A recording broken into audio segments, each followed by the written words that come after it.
Hi guys, I just had to share this adorable Mackenzie Child inspired dupe from the Dollar Tree.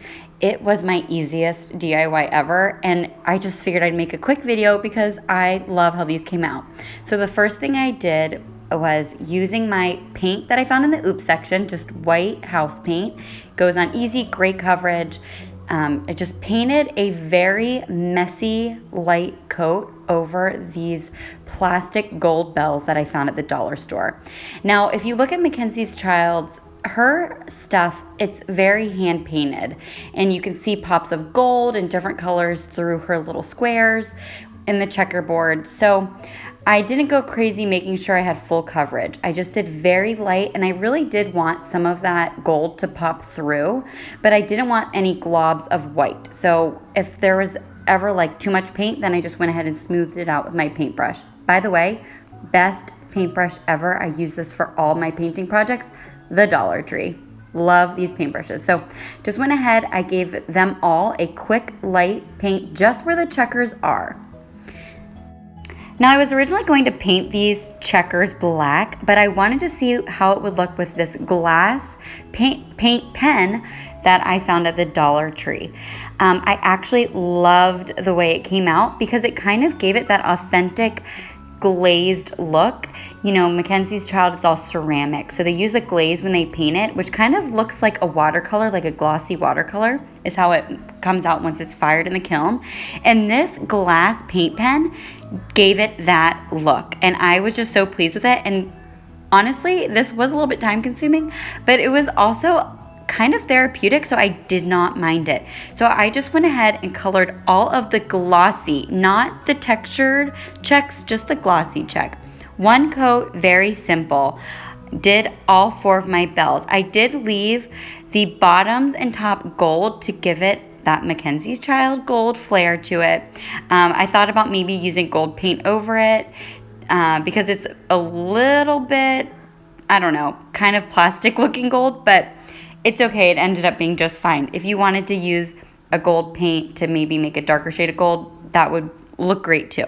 Okay, so here I am just taking my twine, my jute twine from the Dollar Tree, and I'm just eyeballing how long I want it. These are going to be my longest bells, and then I'm just tying the rope to the little hole, the little center at the top of the bell, and I'm just tying a double and triple knot.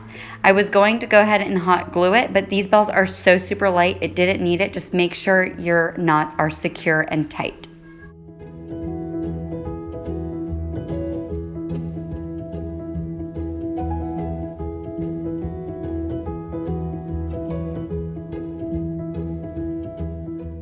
Now, essentially what I did was, again, I just kind of eyeballed it, but I made my second set of bells half the size of the other 2. So they would hang higher, and I'm gonna make them staggered. Now, this one gave me issues.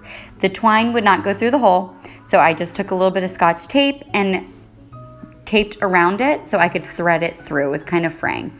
Now, the hole was too small, took my scissor and made it bigger.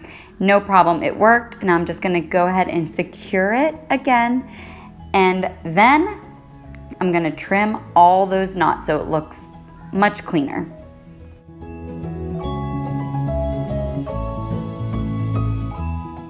Okay, so you know when I craft, I kind of figure it out as I go.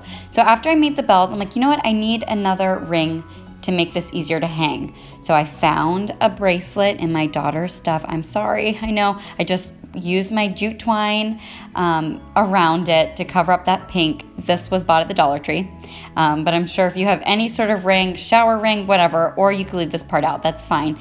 But I just added some glue to the top, twisted it around, and I didn't glue it again till the end. Now I'm securing it around, and now I'm just gonna use that extra tail of my jute rope twine, whatever it's called, and I'm going to secure it at the top and tie all of my bells to it. So I'm gonna start with the first bell as close as that gold ring as I can, and I'm tying it not super tight, but I'm securing it tightly, if that makes sense. So around the rope, I did it lightly, and now I'm just going to knot it so that way I can move, I could kind of slide that rope in inside my knot. So I could play around with the way that they hang down, if that makes any sense. So it is secure, however, it's not tight. So now I can move it and adjust them so they can hang perfectly. And that's it. There you have it. I ended up just looping some ribbon to that ring and tied it onto my banister for my stairs. I'm not done with my garland, but I just had to share this real quick with you. I hope you enjoyed this tutorial. Have a happy holiday. Bye.